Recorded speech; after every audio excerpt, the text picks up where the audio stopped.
So, it finally happened. You're not really feeling like scale modeling today. Maybe you just finished a kit and you're not sure where to start next, or maybe you're in the middle of a project and you just can't bring yourself to finish it. You are in the dreaded scale modeling slump.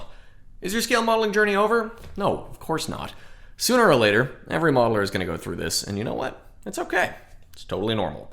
Don't worry, your best hobby days are not behind you. Today, I'm going to give you guys 5 tips to help you get through your scale modeling rut and help you find the spark to get back to building. With that said, my name's Hank. Welcome to Spruce and Bruce Scale Modeling. Let's dive into it.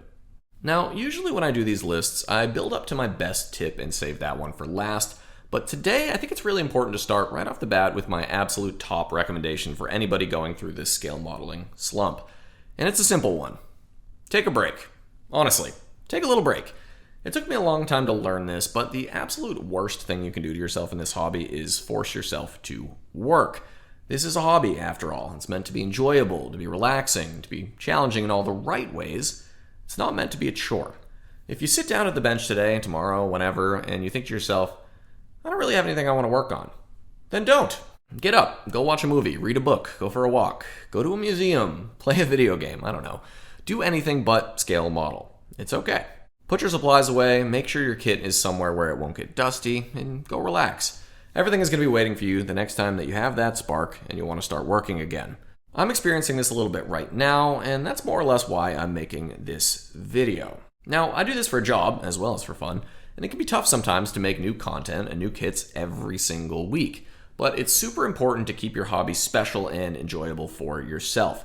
If you start forcing it, your work is going to suffer, your finished products just won't be as good, and most importantly, you're not going to have a good time. I promise you this, if you take a little break, sooner or later, you're going to get that bug back and spend hours at the bench just building away. And that break will have been so worth it. So my number one bit of advice, if you're not feeling like modeling today, then don't. Tomorrow's a new day. Now, that said, there are a few things that you can do that'll help genuinely reignite that spark and enthusiasm for building. They've always worked well for me, so let's check those out as well. My second tip for folks that find themselves with a bit of scale modeling fatigue is to break it up. And what I mean by that is to identify what exactly you don't feel like doing. Are you really dreading airbrushing today? Or maybe you just can't get yourself to assemble all those delicate little track links on your new armor kit? Whatever it might be, there are workarounds here. If you really don't feel like painting, then stick that kit to the side and start building a different one.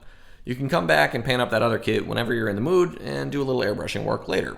Don't want to build? Do a little figure painting project. You can accomplish something and complete a little project without having to spend many sessions at the bench building first. Either way, one of the nice things about this hobby is that you can jump around a bit. A kit isn't going to go bad if you leave it unfinished for a little while. Have a few plates spinning and you'll always have something different to work on. Alright, moving on. Tip number 3. When I'm a little lost in my scale modeling journey, if I'm missing some inspiration, one of the first things I like to do is pop open my Pinterest app.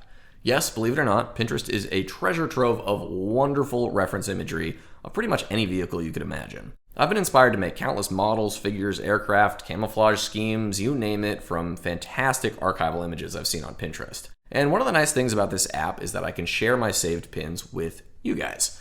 If you want to check out my saved images, you can use the link below to check out my Pinterest account. I have over 11,000 archival images saved and categorized by subject that you can peruse through totally for free. Honestly, Pinterest is a phenomenal tool for scale modelers. I wish I'd hopped on sooner. And it's great because if you're sitting around killing some time, you can hop on there, save a few images, and then go back about your business. It's awesome, honestly. I've been at it for years, and hopefully that's beneficial to you guys as well. So browsing Pinterest is just one place to get a little inspiration, but it goes without saying, there are a million things you could do to spark a little inspiration for yourself. Rewatch an old favorite movie, check out some reference books, hop on here and check out some YouTube videos. Whatever works, just enjoy yourself, absorb some content, get inspired. Easy peasy.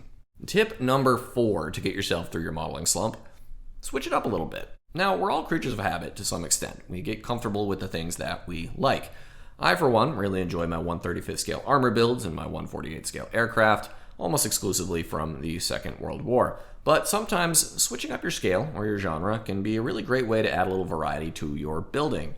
Maybe it's a 1/700th scale ship, or maybe it's a 1/35th scale figure, but he's Vietnam War era instead. Whatever it might be, sometimes it can be a great help to your modeling overall to approach the hobby from a new angle and step outside your comfort zone. Who knows, you might discover a whole new category of building that you never would have tried before, and now you love it. Switching it up a bit can be a wonderful way to break out of a scale modeling rut and help relight that fire for this hobby. And finally, tip number 5 to shake off that scale modeling fatigue, do a little window shopping. Keyword here, window shopping. Now, I've got plenty of videos on here about saving money in this hobby, and going out and buying every kit you see is not going to help. Trust me, I know it's tempting to do.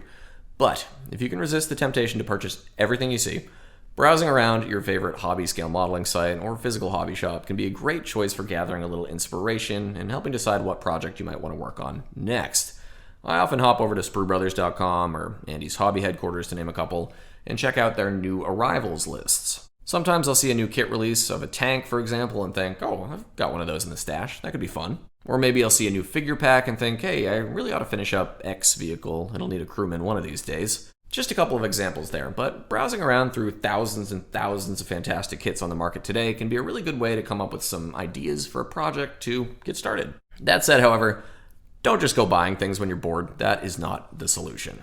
Well, it's a solution, but not a nice one for your wallet. In any case, poke around the internet a bit, learn about some new kits, get some inspiration. It's always worked pretty well for me. Alright, so those are 5 tips that'll hopefully help you overcome your scale modeling fatigue. Just always remember, this hobby isn't going anywhere. Don't force yourself to build when you don't want to. That is the biggest thing. If you need to take a little break, take a break. You deserve it. I hope this was helpful, and if you aren't finding yourself in this tough spot at the moment, good for you. But go ahead and save this video. You never know when you might need it. So thanks for watching, my friends, and until next time, be well, happy building. Cheers.